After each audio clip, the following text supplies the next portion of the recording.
இன்றைய தினம் மாண்புமிகு பிரதமர் அவர்கள் 75 வயது பூர்த்தி செய்து 76லே அடியெடுத்து வைத்திருக்கிறார்கள். வளர்ச்சியை காட்டியிருக்கின்ற பாரத பிரதமர் திரு நரேந்திர மோடி அவர்களுக்கு உங்கள் மூலமாக தமிழக மக்களுடைய பிறந்த நாள் வாழ்த்துக்களை தெரிவித்துக் கொள்கிறேன். இன்றையிலிருந்து துவங்கி 15 நாட்கள் சேவா ஃபார்ட்நைட், 15 நாட்கள் சேவைகள் திட்டங்கள் பல பாரதிய ஜனதா கட்சியால் நாடு முழுவதும்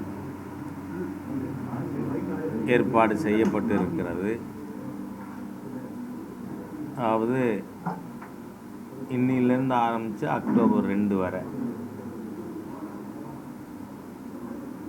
இடையில் செப்டம்பர் 25 அன்று பாரதிய ஜனசங்கத்தினுடைய முதல் பொதுச் செயலாளராக இருந்து இந்த உலகத்திற்கே தி தேர்ட் வே,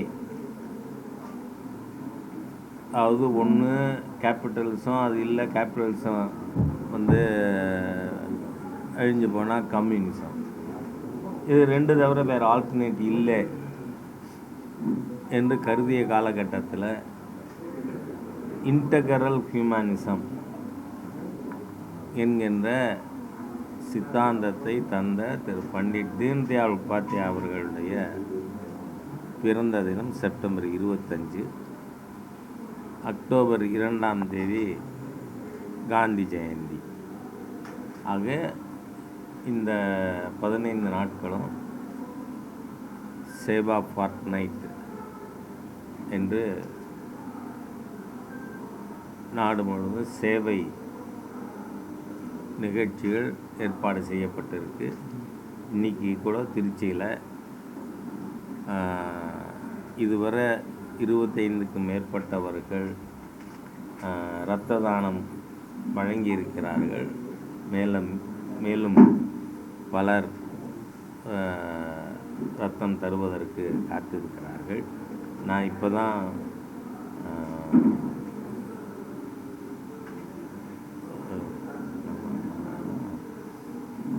பட்டுக்கோட்டையிலிருந்து வந்து கொண்டிருக்கேன். பேராவூர்ணி ஆகிய இடங்களில் மரம் நடும் பணி மேற்கொள்ளப்பட்டிருக்கிறது.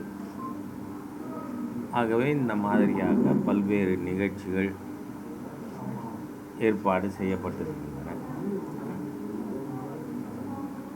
வருகின்ற 22ஆம் தேதி இந்தியாவினுடைய வெறும் ஜிஎஸ்டி வரி விகிதத்தில் மாற்றம்ங்கிறது இல்லை, இந்த ஜிஎஸ்டி 2 என்பது ஒரு பெரிய பொருளாதார மாற்றத்தை கொண்டு வருகின்ற திட்டமாக அறிவிக்கப்பட்டது. இது பற்றி பலரும் பல்வேறு கருத்துக்களை சொல்லிக்கிட்டு இருக்காங்க. ஆனால் யாரும் இதை அப்போஸ் பண்ணிட முடியாது. ஏனென்றால் இந்த ஆண்டு நிதியாண்டு 25-26 மத்திய அரசாங்கம் மேற்கொண்டிருக்கின்ற பொருளாதார ரீதியான 2வது சீரமைப்பு. ஏனென்றால் 2014 ஐக்கிய முற்போக்கு கூட்டணியிடமிருந்து, அதாவது டாக்டர் மன்மோகன் Singh and P Chidambaram combine அவர்களிடமிருந்து பொருளாதாரத்தை பாரதிய ஜனதா கட்சி நிர்வாக பொறுப்பிற்கு வந்து ஏற்றுக்கொள்ளும் பொழுது இந்தியா நொறுங்கும் 5 பொருளாதாரத்தில் ஒன்றாக இருந்தது, தி ஃப்ராஜைல் 5.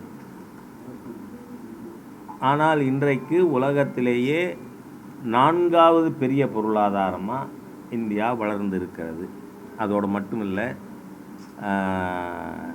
3வது இடத்துக்கு வெகு விரைவிலே நாம் வர முடியும். காரணம் the gap is very less. India 4.17 trillion economy, நமக்கு முன்னாடி இருக்கக்கூடிய ஜெர்மனி 4.67 ட்ரில்லியன் எக்கானமி. அதனால் 27க்குள் 3வது பெரிய பொருளாதாரமாக நாம் வருவோம். ஆகவே அந்த வளர்ச்சிகளை கருத்தில் எடுத்துக்கொண்டு இந்த நிதியாண்டில் பிப்ரவரி 1 போடப்பட்ட பட்ஜெட்டில் 12 லட்சம் ரூபாய் வரைக்கும் ஒருத்தருக்கு வரி இல்லை என்று கொண்டு வரப்பட்டிருக்கு. It was just 3 lakhs in 2014. அது பிப்ரவரி மாத பட்ஜெட்டில் அறிவிக்கப்பட்டு ஒரு சில மாதங்களுக்குள் இந்த GST 2, ஏன்னா ஆரம்பத்திலே எல்லாரும் ஒரு வரின்னு சொன்னாங்க, ஆனால் பல ரேட் இருக்குன்னு. விஷயம் தெரிஞ்சவங்க கூட அந்த மாதிரி சொல்கிறது பழகி போயிடுது. ஆனால் 32 வரிகள் ஒரே பொருளுக்கு ஒரே காலகட்டத்தில் 4 வரியாவது இருந்தது குறைஞ்சி. தமிழ்நாடு விற்பனை வரி, மத்திய விற்பனை வரி, மதிப்பு கூட்டு வரி, கலால் வரி, இந்த 4ம் ஏக காலத்தில் ஒவ்வொரு பொருளுக்கும் விதிக்கப்பட்ட ஒரு சூழ்நிலையில் 32 விதமான வரிகளை ஒருங்கிணைத்து என்ட்ரி டேக்ஸ், ஆக்ட்ராய், சேஸ், இந்த மாதிரியாக பல்வேறு வரிகள் ஒருங்கிணைக்கப்பட்டு ஒரே வரியாக 2017 ஜூலை 1 என்று ஜிஎஸ்டி முதல்ல கொண்டு வரப்பட்டது. இப்போது அதில் ரியலி a bold ஸ்டெப். காரணம் என்ன? அதிகபட்ச வரியாக 4 ஸ்லாபில் 5, 12, 18, 28ன்னு இருந்த சூழ்நிலையில் இப்போ 2 ஸ்லாப் தான். 5%, 18%.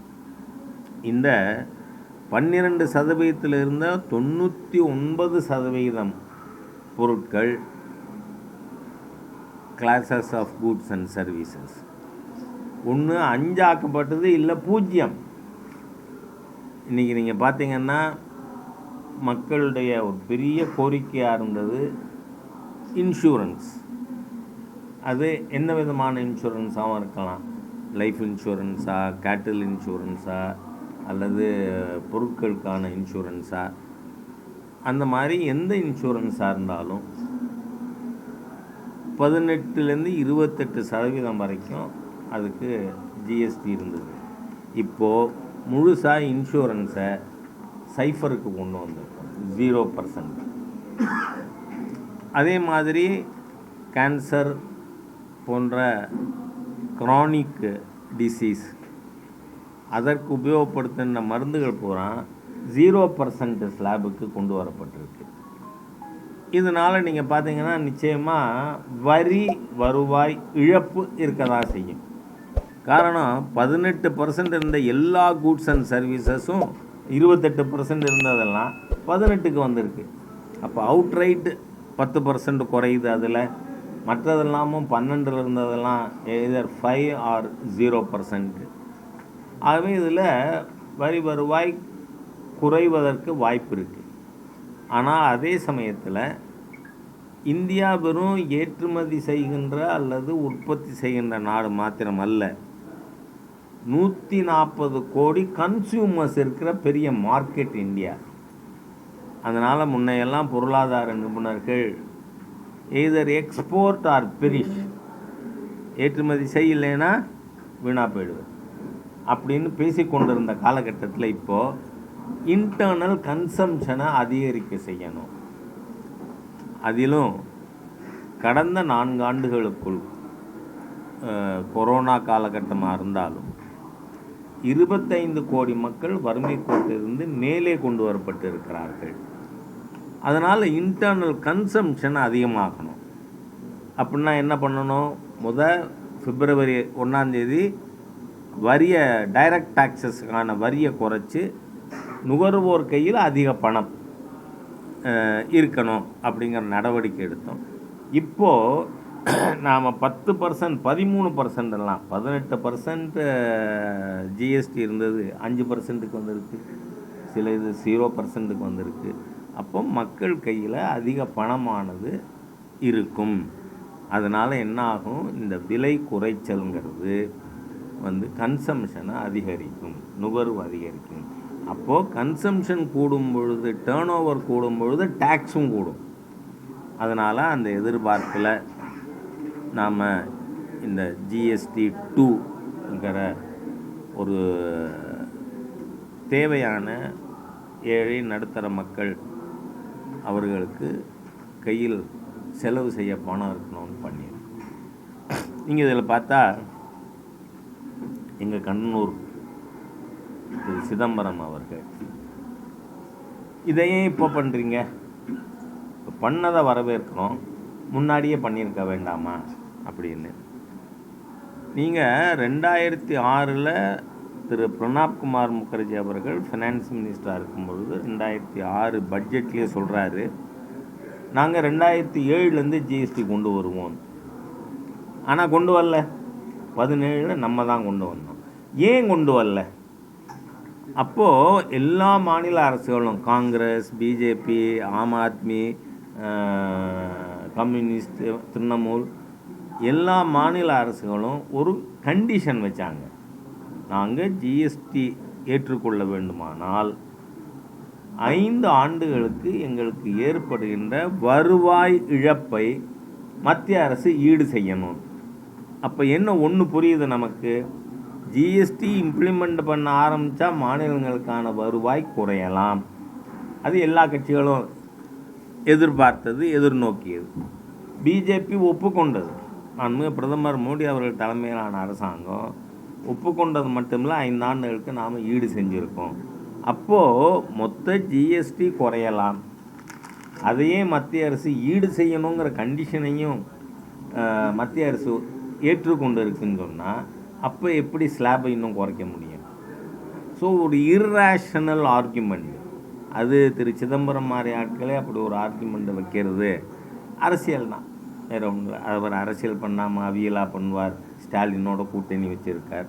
அதனால் ஆனால் இன்றைக்கி நீங்கள் என்ன நிலைமை மத்திய அரசாங்கத்தினுடைய நடவடிக்கைகளால் வந்திருக்குன்னா, 2017 ஜூன் 30 ஒரு ஆண்டுக்கான மறைமுக வரி வசூல், இன்டைரக்ட் டாக்ஸஸ் 7,17,000 கோடி ரூபாயாக இருந்தது. அது இப்போது ஆண்டுக்கு 22,11,000 ரூபாயாக உயர்ந்திருக்கிறது. அதனால தான் இந்த போல்டு ஸ்டெப்பு நாம் எடுத்திருக்கிறது. காரணம் என்ன, இப்போ ஆவரேஜ் ஒரு மாதத்துக்கு 2 லட்சம் கோடி வரைக்கும் மறைமுக வரி வசூல் இருக்கிறதுனால இதை நம்ம கன்சியூமர்ஸ் கையில் இன்னும் அதிக பணம் இருக்கிற மாதிரி செஞ்சால், இப்போ உதாரணமாக சிமெண்ட்டு, கட்டுமான பொருட்கள், அதுக்கெல்லாம் 28% இருந்தது. அது இப்போ 18 ஆகும்பொழுது என்ன ஆகும், சிமெண்ட் உற்பத்தி கூடும். அப்போ சிமெண்ட் இண்டஸ்ட்ரியில் வேலைவாய்ப்பு கூடும். ஆகவே இதே மாதிரி ஒவ்வொன்றும், ஃபார் எக்ஸாம்பிள் நான் சிமெண்ட் உங்களுக்கு சொல்லியிருக்கேன், ஒவ்வொரு பொருட்களும் உற்பத்தி கூடும்னு சொன்னால் அங்கே வேலைவாய்ப்பு கூடும். ஆகவே நாட்டில் பெரிய அளவில் ஆர்கனைஸ்டு செக்டாரில் வேலைவாய்ப்பை அதிகரிக்கிறதுக்காகவும் நாம் இந்த ஸ்டெப் எடுத்திருக்கோம். அதில் எனக்கு உங்கள் மூலமாக ஒரு கோரிக்கை இருக்குது. வர்த்தக மக்களிடம், மேனுஃபேக்சரர்ஸ் அண்ட் ட்ரேடர்ஸ், இந்த வரி குறைப்பால் ஏற்படுகின்ற பலனை 100% நுகர்வோருக்கு நீங்கள் ட்ரான்ஸ்ஃபர் பண்ணணும்னு நான் கேட்டுக்கிறேன். ஏன்னா 2017 அந்த மாதிரி நடக்கலைன்னு ஒரு குற்றச்சாட்டு உண்டு. ஏன்னா அப்போ கொஞ்சம் பண்ணுறது சுலபமாக இருந்தது அந்த மாதிரி தவறு செய்வது. காரணம் என்ன, பொருளோட விலை போடும்பொழுது இன்க்ளூசிவ் ஆஃப் ஆல் டேக்ஸஸ் அப்படின்னு போட்டுடுவாங்க. அப்போது வரி எவ்வளவுன்னு பிரித்து காட்டலை பில்லில். ஆனால் இப்போ ஏற்கனவே 5%, 12%, 18%, 28% காட்டுறோம். காட்டையில் நாளைக்கு கன்சியூமர்ஸும் மாற்றங்களுக்கு ஏற்ற மாதிரியான அணுகுமுறை மனோநிலை வேணும். நாம்